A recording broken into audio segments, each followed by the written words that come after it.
నమస్తే, welcome to Leo. మనతో ఉన్నారు సీనియర్ జర్నలిస్ట్ కనకదుర్గ వడ్లవాణి గారు. మేడం నమస్తే. నమస్తే అండి. మేడం, అవును, వాళ్ళిద్దరు ఇష్టపడ్డారు, వాళ్ళిద్దరు మనసులు కలిశాయి, ఇద్దరు ఒకటవబోతున్నారు అంటూ ఏదో సినిమా డైలాగులు తీసి పక్కన పెడితే, పొలిటికల్గా రాజకీయంగా చూసుకుంటే వాళ్ళిద్దరి మానసిక స్థితి ఒకటే, ఇద్దరు మనసులు ఒకటే అన్నట్టు గత నుంచి ఎప్పటి నుంచో అనుకుంటున్నాం. వాళ్ళలో వాళ్ళు కూడా ఇక్కడ ఉన్న వాళ్ళు ఆ పార్టీ గెలవాలనుకుంటారు, ఆ పార్టీ వాళ్ళు ఈ పార్టీ గెలవాలనుకుంటున్నారు. అది ఇద్దరే, ఒక పక్క వైసీపీ అయితే ఇంకో పక్క బీఆర్ఎస్ అని చెప్పుకోవచ్చు. అటు ఫ్యామిలీ పరంగా సేమ్ ఒకే రకంగా సిద్ధాంతాలు ఉన్నాయి, అదేవిధంగా చూసుకుంటే రాజకీయ పరంగా కూడా ఒకే రకంగా సిద్ధాంతాలు ఉన్నాయి. సో ఈ రెండు పార్టీలు కూడా ఇరువైపు రాష్ట్రాలలో వాళ్ళు మళ్ళీ పార్టీలు పెట్టబోతున్నారా, ఇరువైపు ఇద్దరు కలిసి పోటీ చేయబోతున్నారని కొంత వార్తలు అయితే వస్తున్నాయి. దాన్ని ఈరోజు నిజం చేశారు కేటీఆర్ గారు. ఏంటి కథ అంటే ఏం చెప్తారు? అంటే అక్కడ ఆత్మ ఇక్కడ శరీరం, లేకపోతే ఇక్కడ శరీరం అక్కడ ఆత్మ అని చెప్పుకోవాలి మనం. అంటే మొదటి నుంచి కూడా బీఆర్ఎస్, ఇప్పుడు బీఆర్ఎస్, అప్పుడు టీఆర్ఎస్ కావచ్చు, వైసీపీ కావచ్చు, ఒకే పందాలో వెళ్తున్నాయి. అంటే ఎక్కడా కూడా మీరు అన్నట్టుగా రాజకీయ విధానాల్లో కావచ్చు, లేదు దోపిడీ విధానాల్లో కావచ్చు, లేకపోతే అవినీతి విధానాల్లో కావచ్చు, కుటుంబ పరంగా ఆస్తుల విషయాల్లో కావచ్చు, కొట్లాట్ల విషయంలో కావచ్చు, ఆడపిల్లల్ని బయటకు పంపించడంలో కావచ్చు, ఏ రకంగా తీసుకున్నా రెండు పార్టీలు ఒకే విధానాన్ని అనుసరిస్తుంది. ఇవాళ మీరు అన్నట్టుగా అంటే కామన్ అజెండా, కామన్ పాలసీ తోటి వెళ్తున్నారు. అదేవిధంగా ఇవాళ ఖమ్మం జిల్లాకి కేటీఆర్ వెళ్తే అక్కడ వైసీపీ జెండాలు ప్రత్యక్షమయ్యాయి. అదేవిధంగా మీకు కనుక గుర్తుంటే కనుక అయితే జగన్మోహన్ రెడ్డి ఏ సభకి వెళ్ళినా ఒకే గొంతుకలు, అంటే కొంతమంది ఒకే గొంతుకతోటి జై జగన్ జై సీఎం అంటారు. ఇవాళ అవే గొంతుకలు ఖమ్మం జిల్లాలో ప్రత్యక్షమయ్యాయి. అక్కడ జై కేటీఆర్ జై సీఎం అనే నినాదాలు వినిపించాయి. అంటే సాధారణంగా యాదృచ్ఛికంగా జరిగితే అది వేరు, కానీ ఇక్కడ యాదృచ్ఛికం అనే పదం వర్తించదు. ఎందుకంటే వాయిస్ అదే, అది ఎట్లా కుదురుతుంది? ఇప్పుడు ఒకే మనిషిని పోలి అనమండుగురు ఉండొచ్చు అంటే ప్రపంచం మొత్తంలో అంటారు, కానీ ఒకే గుంపు ఒకే గొంతుక ఆంధ్రప్రదేశ్లో తెలంగాణలో ఎలా ఉంటారు? జరగదు కదా. అది రెండు పార్టీల్లో మాత్రమే మనకు కనిపిస్తుంది. అది విచిత్రంగా ఈ రెండు పార్టీల్లోనే ఎలా కనిపిస్తుంది? కాబట్టి ఇది ఒక ఏమంటారు, వీళ్ళు ఒక ప్లాన్తో ముందుకెళ్తున్నారు, లేదా ఆర్గనైజ్డ్ క్రైమ్ లాగా ఆర్గనైజ్డ్ పాలసీతో ముందుకెళ్తున్నారు. అంటే ఒక విధానం, ఓకే మన ఎన్నికల్లో గెలవాలి. ఇందాక మీరు అన్నట్టుగా ఆయన ఒక కోర్టు కేసు సిబిఐ ముందు హాజరు కావటానికి 3 నిమిషాలకి ₹1 కోటి ఖర్చు పెట్టుకుని వచ్చినప్పుడు ఇదే గులాబీ జెండాలు ఇక్కడ చూసాం. సో అంటే ఇదంతా కూడా స్నేహంలో ఒక భాగం. అంటే స్నేహధర్మాలు మామూలుగా మంచికి వినియోగిస్తారు, కానీ అదేంటో విచిత్రం, వైసీపీ అండ్ బీఆర్ఎస్ అన్ని చెడ్డ విషయాల్లోనూ కూడా స్నేహధర్మాన్ని పాటిస్తున్నాయి. అదేవిధంగా ఇవాళ ఖమ్మంలో మనకి వైసీపీ జెండాలు ప్రత్యక్షమయ్యాయి. అయితే ఏంటి వీళ్ళు రానున్న ఎన్నికల్లో ఏం చేస్తారు? ఒకవేళ వైసీపీ కొత్తగా ఏమన్నా పార్టీ ఎక్స్పాండ్ చేయదలుచుకుందా?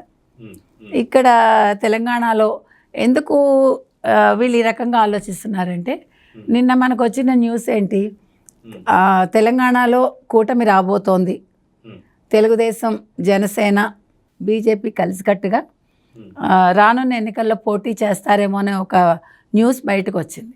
సో అందుకని ఇవాళ కలిసికట్టుగా బీఆర్ఎస్ అండ్ వైసీపీ ఇక్కడ కలిసి పోటీ చేద్దాం అనుకుంటున్నారా అంటే, ఇక్కడ బీఆర్ఎస్ ఆలోచించుకోవాల్సింది ఏంటంటే, చంద్రబాబు నాయుడు కనుక మళ్ళా తెలుగుదేశాన్ని ఇక్కడ బాగా బలం పుంజుకునేలా చేస్తే ఖచ్చితంగా నెగ్గుతారు.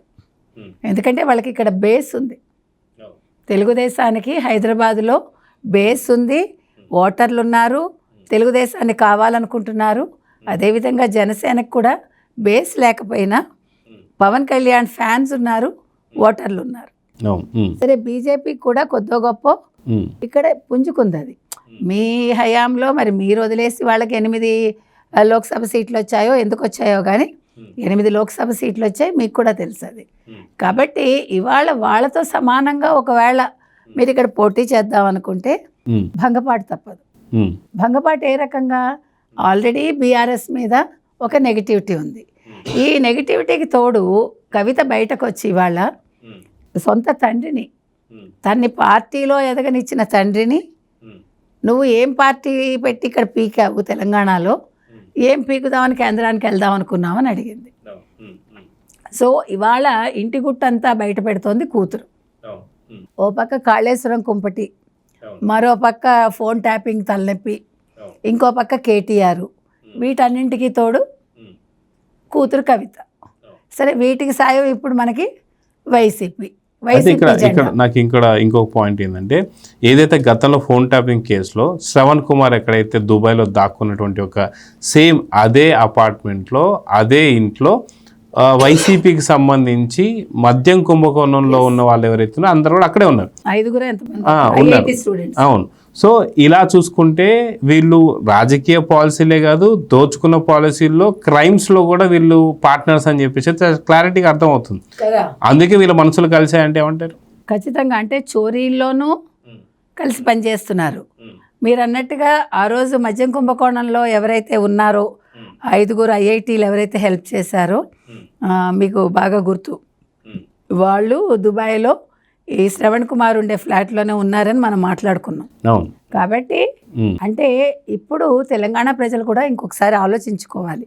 ఆంధ్ర ప్రజలకు ఆల్రెడీ అర్థమైంది జగన్మోహన్ రెడ్డి ఎలాంటి వాడు, ఎలాంటి చోరీలు చేస్తాడు, ఆయన ఎలాంటి క్రెడిట్ చోరీలు చేస్తాడు అనేది ఇవాళ అర్థమైంది పూర్తిగా. ఎందుకంటే ఒక భోగాపురం విషయంలోనే ఆయన పాపం ఎట్లాగా దాన్ని చోరీ చేద్దామని చూశాడు అనేది. అదేవిధంగా ఇక్కడ ఎవరు బీఆర్ఎస్ విషయంలో తెలంగాణ ప్రజలు ఏం ఆలోచించాలంటే, ఆల్రెడీ కాళేశ్వరంలో లక్షలు తినేశాడు, కొడుకు లక్షల కోట్లు తిన్నాడు, కవిత తింది ఇవాళ. కానీ కవితను బయటికి పంపించారంటున్నారు. మరి వీళ్ళు పంపించారో ఆవిడ వెళ్ళిందో, మొత్తానికి కవిత బయటికి వెళ్ళింది. సో ఇవాళ కవిత కొత్త పార్టీ పెట్టబోతోంది.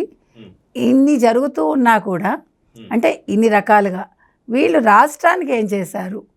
ఎంతసేపు సొంత కుటుంబ గొడవలు, కుటుంబ ఆస్తుల గొడవలు ఇవి తప్ప, ఆ తర్వాత పదవుల కోసం పదవుల పందారంలో వీళ్ళందరూ కూడా కొట్లాడుకోవడం తప్ప, అక్కడ కూడా పదవి కోసమే చెల్లిని బయటికి పంపించేశాడు. ఒక కుటుంబం ఒకళ్ళే రాజకీయాల్లో ఉండాలని, ఇక్కడ కొడుకే వారసుడుగా ఉండాలి, కూతురు కాదని ఇక్కడ. ఏది ఏమైనా అన్ని విషయాల్లో మీరు ఇందాక అన్నట్టుగా చోరీల్లోనే కాదు, ఈవెన్ కుటుంబ కలహాల విషయంలోనే కాదు, ఈవెన్ రేపొద్దున ఒకవేళ బీఆర్ఎస్ని మీరు గెలిపిస్తే ఇక్కడ జరగబోయేది కుటుంబ కొట్లాటలు తప్ప ఇక్కడ రాష్ట్ర అభివృద్ధి ఏ రకంగానూ జరగదు అని తెలంగాణ వాళ్ళు గుర్తించాలి. సరే ఆంధ్ర వాళ్ళకి ఆల్రెడీ తెలుసు, ఈ జగన్మోహన్ రెడ్డి నమ్ముకుంటే చోరీలు తప్ప మనకి ఒరగబోయేది ఏమీ లేదు, రాష్ట్రం మొత్తాన్ని చోరీ చేసి ఈయన చాపలా చుట్టేసుకుని ఏ యూకేకో లేకపోతే ఏ ఐలాండ్కో పారిపోతాడని తెలుసు. కాబట్టి ఇవాళ ఇద్దరూ కూడా సమాన ఉజ్జీతో, ఎవరు వైసీపీ అండ్ బీఆర్ఎస్, ఎలాగ చోరీలు చేయాలి, ఎలా ప్రజల్ని మభ్యపెట్టాలి, ఎన్ని లక్షల కోట్లు దోచుకోవాలి అన్న దాంట్లో మాత్రం చాలా తీవ్రంగా పరిశోధన చేసి వాళ్ళు చాలా చక్కటి ఏమనాలి పిహెచ్డి అనాలో లేదు దాన్ని అంతా కూడా ఆ ఖజానాని మాత్రం నిలుపుకున్నారని మనం చెప్పచ్చు. సో చూద్దాం, అతి తొందరలో ఈరోజు జరిగినటువంటి ఒక ఖమ్మం సభలో కేటీఆర్ గారికి స్వాగతం పలికిన వైసీపీ జెండాలు ఏవైతున్నాయో దీంతో అతి తొందరలో తెలంగాణలో కూడా రప్ప స్టార్ట్ అవబోతుందా అనేటువంటి సంకేతాలు అయితే వస్తున్నాయి. సో చూద్దాం జరగబోతున్నాం. నమస్తే. Please subscribe to Leo news for more videos.